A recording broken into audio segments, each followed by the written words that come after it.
बिल्कुल पढ़े लिखे हैं। अगर एनडीए की बात किया जाए तो नितिन गडकरी बेटर ऑप्शन होंगे। बीजेपी की तरफ से कहा जाए तो मैं नितिन गडकरी को मानता हूँ कि क्या पढ़ा लिखा, क्या गारंटी है एक पढ़ा लिखा व्यक्ति जो है बहुत ज़्यादा पसंद से चला पाएगा सरकार को ढंग से? सरकार बनाने के लिए पॉलिसी तो ब्यूरोक्रेट्स बनाते हैं, वो कोई पीएम हो या कोई हो। जैसे बिहार में भी हमारे यहाँ ये ऐसा इतिहास रहा है कि एक लेडी थी श्रीमती इंदिरा गांधी, राबड़ी देवी, वो सीएम रह चुकी थी। तो शायद वो सिग्नेचर करना भी नहीं जानती, लेकिन फिर भी उन्होंने सरकार चला के दिखा दिया। तो ये डेमोक्रेसी है, यहाँ पे सबको उसको सरकार चलाना बोलेंगे? जहाँ जंगल राज था, दिन दहाड़े गाड़ी छीन ले जाती, तो उसको सरकार चलाना बोलेंगे उसको? तो सरकार चलाने की बात मैंने किया। मैंने कब कहा कि सुशासन से सरकार चलाया या सही तरीके से सरकार चलाया? मैंने तो सरकार चलाने की बात किया। वैसे हाँ, वो सही बात है। तो सरकार चलाने के लिए, पॉलिसी फॉर्मेशन के लिए ब्यूरोक्रेट्स होते हैं। राहुल गांधी मेहनत कर रहे हैं, इसमें कोई दो राय नहीं है, लेकिन क्या जनता उन पर यकीन करेगी, कांग्रेस पे या एनडीए पर या इंडिया पर, कि वो ठीक से सरकार चला पाएंगे? हाँ, क्यों नहीं। मैं तो मानता हूँ राहुल गांधी बिल्कुल कैपेबल है चलाने के लिए, पढ़े लिखे हैं, पॉलिसी को समझते हैं, जेन्युइन बातें। अब जनता के पास देखिए मुद्दे क्या होते हैं। जनता के पास मुद्दे नहीं है, उनके पास हिंदू मुस्लिम में उनको मज़ा आ रहा है तो मीडिया दिखा रही है। आप भी मीडिया वैसे वाले हैं, तो जो पब्लिक जो कंटेंट मांग रही है वो आप दे रहे हैं। अगर पब्लिक विरोध करना शुरू कर देगी तो आप इसे दिखाना ही बंद कर दें। विश्वास में कमी है ना, विश्वास नीयत नहीं अच्छी लग रही है ना, विश्वास में कमी है। विश्वास नीयत की कमी नहीं है, ये आपने मीडिया ने ये एस्टेब्लिश कर दिया। उन्हें एक स्ट्रेटेजिकली पप्पू दिया गया था।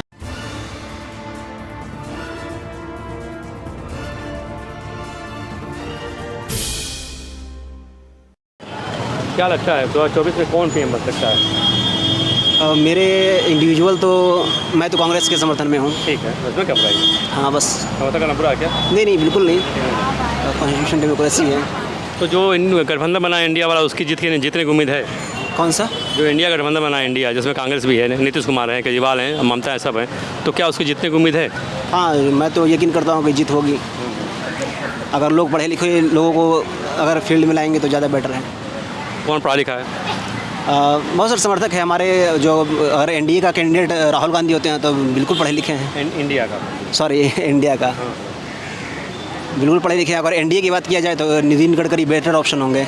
बीजेपी की तरफ से कहा जाए तो मैं नितिन गडकरी को मानता हूँ कि क्या पढ़ा लिखा, क्या गारंटी है एक पढ़ा लिखा व्यक्ति जो है बहुत ज़्यादा पसंद से चला पाएगा सरकार को ढंग से? सरकार बनाने के लिए पॉलिसी तो ब्यूरोक्रेट्स बनाते हैं, वो कोई पीएम हो या कोई हो। जैसे बिहार में भी हमारे यहाँ ये ऐसा इतिहास रहा है कि एक लेडी थी श्रीमती इंदिरा गांधी, राबड़ी देवी, वो सीएम रह चुकी थी।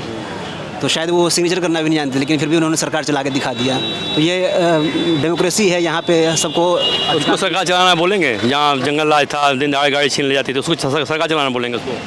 तो सरकार चलाने की बात मैंने किया। मैंने कब कहा कि सुशासन से सरकार चलाया या सही तरीके से सरकार चलाया? मैंने तो सरकार चलाने की बात किया। वैसे हाँ, वो सही बात है। तो सरकार चलाने के लिए, पॉलिसी फॉर्मेशन के लिए ब्यूरोक्रेट्स होते हैं। राहुल गांधी मेहनत कर रहे हैं, इसमें कोई दो राय नहीं है, लेकिन क्या जनता उन पर यकीन करेगी, कांग्रेस पे या एनडीए पर या इंडिया पर, कि वो ठीक से सरकार चला पाएंगे? हाँ, क्यों नहीं। मैं तो मानता हूँ राहुल गांधी बिल्कुल कैपेबल है चलाने के लिए, पढ़े लिखे हैं, पॉलिसी को समझते हैं, जेन्युइन बातें। अब जनता के पास देखिए मुद्दे क्या होते हैं। जनता के पास मुद्दे नहीं है, उनके पास हिंदू मुस्लिम में उनको मज़ा आ रहा है तो मीडिया दिखा रही है। आप भी मीडिया वैसे वाले हैं, तो जो पब्लिक जो कंटेंट मांग रही है वो आप दे रहे हैं। अगर पब्लिक विरोध करना शुरू कर देगी तो आप इसे दिखाना ही बंद कर दें। विश्वास में कमी है ना, विश्वास नीयत नहीं अच्छी लग रही है ना, विश्वास में कमी है। विश्वास नीयत की कमी नहीं है, ये आपने मीडिया ने ये एस्टेब्लिश कर दिया। उन्हें एक स्ट्रेटेजिकली पप्पू दिया गया था, बताया गया। क्या वो पप्पू हैं?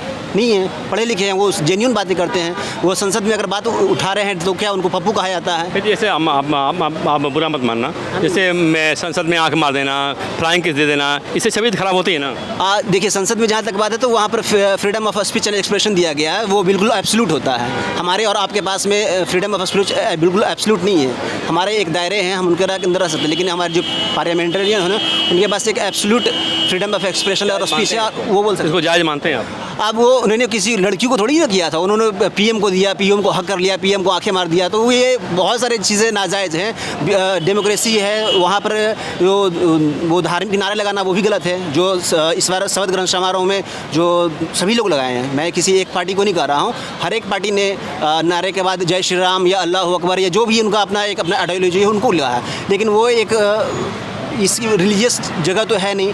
वो आप एक सेकुलर कंट्री को रिप्रेजेंट कर रहे हैं, तो वहाँ पर क्या सलाह दे सकते हैं कांग्रेस को, सलाह क्या दे सकते हैं आप? मैं कांग्रेस को सलाह दूंगा कि कांग्रेस की प्रॉब्लम क्या है कि उनके जो वरिष्ठ नेता हैं वो उनको ज़मीन पे आके काम करना पड़ेगा। वो लोगों से दूर हो गए, जैसे राहुल गांधी लोगों के पास जा रहे हैं, भारत जोड़ो यात्रा से लोग बीच में अपनी एक इमेज बना रहे हैं, लेकिन ये कांग्रेस ये नहीं कर रही, इसको करने में कांग्रेस फेल है। चंद्रयान जहाँ लैंड किया है उसको मोदी जी ने उस प्लेस का नाम रखा है शिव शक्ति। राशिद अली भी कर रहे हैं, कह रहे हैं कि विचारधारा थोपी जा रही है, नाम गलत है।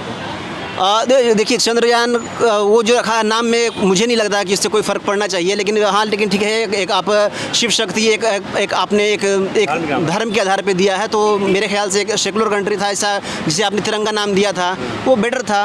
आपने किसी आप अटल बिहारी वाजपेयी के नाम पर दिए थे, जैसे चंद्रयान फर्स्ट का जब वो क्रैश हुआ था तो वहाँ पर इसरो ने नाम दिया था, कांग्रेस ने नहीं दिया था, इसरो ने दिया था, जवाहर स्थल कहा था। तो आप नरेंद्र मोदी जहाँ तक हमारी बात है तो इसको पॉलिटिकल से दूर रखना चाहिए था। ये तो परिवारवाद जुड़ जाएगा, अटल का नाम रख दें, नेहरू का नाम रख दें तो परिवारवाद जुड़ जाता है भाई, एक परिवार को चला रहा है। हाँ, तो परिवारवाद की बात जहाँ तक है तो ये नरेंद्र मोदी स्टेडियम और अटल योजना ये भी तो परिवारवाद ये भी गलत है। बिल्कुल दीनदयाल उपाध्याय योजना ये भी तो परिवारवाद है। तो वो कहने की बात नहीं है, वो मैं उस पर बात नहीं कर रहा हूँ, मैं बात कर रहा हूँ अपने शिव शक्ति की बात की कि शिव शक्ति जो रखा गया उस पर क्या कहना है। तो मैं यही कह रहा था कि आप सिर्फ हिंदुओं की पीएम नहीं है, या आप सिर्फ बीजेपी की पीएम, या पूरे देश की पीएम है। आपको सबके सेंटिमेंट्स को ध्यान रखना चाहिए। पूरे आप क्यों आप उस देंगे, भारत ही नाम रख दिए तो क्या बुराई होता? भारत लग रहे थे, आप शिव शक्ति ही क्यों? कुछ भी नाम रख दिए, चलो ठीक है, नाम में मुझे कोई आपत्ति है ही नहीं, आप कुछ भी नाम रख दिए, उससे मतलब नहीं है। मेरा मुद्दा ये है कि चंद्रयान 3 जब आया तो इसमें मोदी जी का क्या योगदान है, उनका क्या योगदान रहा? इसरो ने किसको श्रेय जाएगा ये? बिल्कुल इसरो को जाना चाहिए, उनके साइंटिस्ट को जाना चाहिए। कांग्रेस के लोग तो नेहरू को दे रहे हैं, नेहरू को नहीं दे रहे। नेहरू ने एस्टेब्लिश किया था, उनका एक विजनरी था। उन्होंने ये कहा कि इनका ये दूरदर्शी जो था उन्होंने जो अपना स्वप्न देखा था उसको इसरो ने पूरा कर दिया। उन्होंने मंदिर के नाम पर नहीं किया था। जब नेहरू प्रधानमंत्री बने तो देश में क्या हालत थी?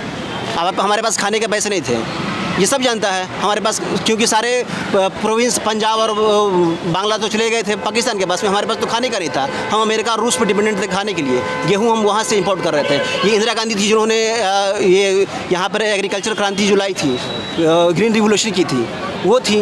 जवाहरलाल नेहरू को अगर आप मोदी से कंपेयर करते हैं तो मोदी को तो एक बिल्कुल सत्ता मिला है, 70 सालों के बाद मिला है, सब कुछ एस्टैब्लिश मिला है। उनको क्या मिला था? क्या शुभ नाम क्या आपका? मेरा नाम शाहिद है, मैं जर्नलिज्म का स्टूडेंट रहा हूँ और मैं RSTV से जुड़ा हुआ हूँ। अभी मैं UPSC के लिए कर रहा हूँ। और आगे कोई सवाल?